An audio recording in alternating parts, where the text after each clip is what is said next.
Well, this is breaking news from Moscow, and it's related to our cover story on Fine Print. And President Vladimir Putin has announced that Russia will consider resuming nuclear tests if the United States does so. This an open dare to Washington from Moscow. Putin made the announcement while convening a Security Council meeting after President of the United States, Donald Trump's comments on the testing of Russia.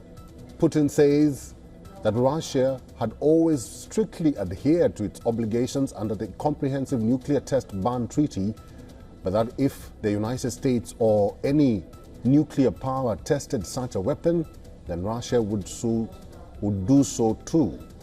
The United States last tested a nuclear bomb back in 1992, China and France in 1996, and the Soviet Union in 1990. Post-Soviet Russia, which inherited the Soviet nuclear arsenal, has never done so.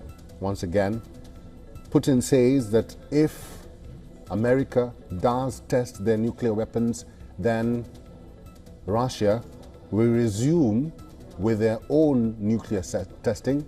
Let's talk to retired Colonel Lieutenant Daniel L. Davis. He's a military expert. He's also the host of Daniel Davis Deep Dive on YouTube. Is now joining us live from Virginia. But let's listen to what Putin had to say first.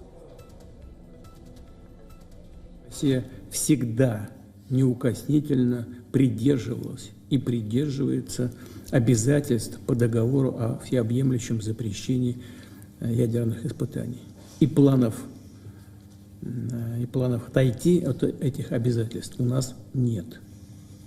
Вместе с тем, действительно, еще в послании Федеральному собранию в 2023 году мною было сказано, что в случае, если Соединенные Штаты либо другие государства, участники соответствующего договора, проведут такие испытания, то и Россия тоже должна будет соответствующим образом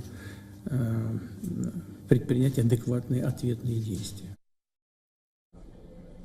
Retired Lieutenant Colonel Daniel L. Davis is a military expert. He's now joining us live from Starling, Virginia. Good to see you, Colonel Davis. Several things to discuss, but let's summarize all of them. Winter is here. Putin's blitz of nuclear weapons tests. And in fact, the Russian president now says he will resume nuclear tests if America does so.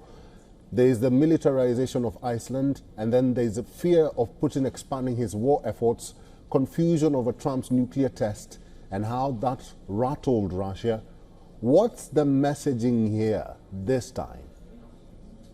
Yeah, you know, I don't see Russia being rattled at all. In fact, I see Russia being in the dominant position on the tactical battlefield, on the strategic battlefield, and everybody else is responding. And even this issue here about the nuclear weapons, you have to understand that this particular round was initiated when Russia tested the platform of their Poseidon submarine or underwater missile, and then their Burevestnik new, basically kind of a Tomahawk-like cruise missile that has nuclear propulsion. They tested the platforms, not the nuclear weapons. And then President Trump, in response to that, said, well, I'm going to test nuclear weapons. And he was asked to clarify, do you mean nuclear platforms like the Russians, or do you mean nuclear weapons? And so far, he's been unwilling to clarify exactly what he meant. And so now we see that reaction that Russia is saying, if you test a nuclear weapon, so will we. And listen, that's moving us in directions that nobody needs to go. This doesn't help Ukraine. This doesn't help the West. It doesn't make Russia any less likely to do anything. This will only stir the pot further if the United States does this nuclear testing. And I hope that President Trump did never mean that, and certainly that it wouldn't happen. And if it doesn't, there's every reason to believe that Russia will not, because as your package there just pointed out, the Russian Federation, since the demise of the Soviet Union, has never tested a nuclear weapon, and there's no reason to think they will now, unless it's in retaliation to us. But also, as you pointed out here and in your previous package, The tactical battlefield at both the front line and in the operational space is expanding and accelerating in Russia's favor, and at the best that everything can be done on the Ukraine side with all the Western support is just a trickle in comparison. And this is ultimately, and everybody needs to understand this, a war of attrition at every level, and Russia has all the capacity in material and manpower to win this war. And the longer we keep going, the greater the chances that Ukraine will lose. Let's talk about Ukraine then. The United Kingdom has sent more Shadow cruise missiles to Ukraine.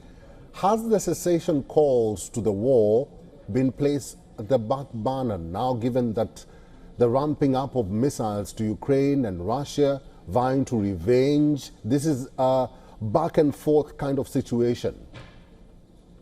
Well, you know, and let's look at that. So UK has sent some number of Storm Shadow missiles. Nobody knows for sure how many, but the number is almost certainly going to be small. You just talked about in the last month, there were 200 some odd Russian missiles that were fired, in addition to the 5,000 plus FAB bombs, and in addition to all of the the multiple launch rocket systems that they fire, or the thousands of the long-range drones, the Garand 2s, etc. All of that still doesn't knock Ukraine out of the war. So why does anyone think that a handful of Storm Shadow missiles is going to knock Russia, the much, much larger Russia, out of the war and drive them to the peace table, when profoundly more on the Ukraine side has not driven them to accept peace negotiations on Moscow's term? All this does is just continue to make Russia ramp up what they're doing, increasing the firepower that falls on the Ukraine side. And what we're doing, I'm sorry, it just makes no military sense at all, and I believe hastens the day that Ukraine loses the war. It will not lead to peace. All right, like I mentioned, winter is here. Let's just try and dissect what Putin did say. I'll read his statement verbatim. I am instructing the Foreign Ministry, the Ministry of Defense, the Special Services, the relevant civilian agencies to do everything necessary to collect additional information on this issue, analyze it within the framework of the Security Council, and make agreed proposals on the possible start of work on the preparations for nuclear weapons testing. What is he trying to say? He's trying to say, listen, United States, if President Trump means that he's going to test nuclear weapons and not just the platforms that carry nuclear weapons, then he is flat out saying Russia will do the same. It will be a tit for tat, and Russia is famous for this for many, many decades, that they do this tit for tat stuff. I don't think that the Russians want to escalate things, because that's not in their advantage to do so, but they are very clearly not going to be cowed by this. And if anybody on the West thinks that the threat of nuclear testing will cause Russia to back down, they're going to get the exact opposite. So I certainly hope that that's not what the intent is in the West. Colonel Davis, it's good to see you. We'll have to leave it there. Thank you for talking to us today. Thank you very much.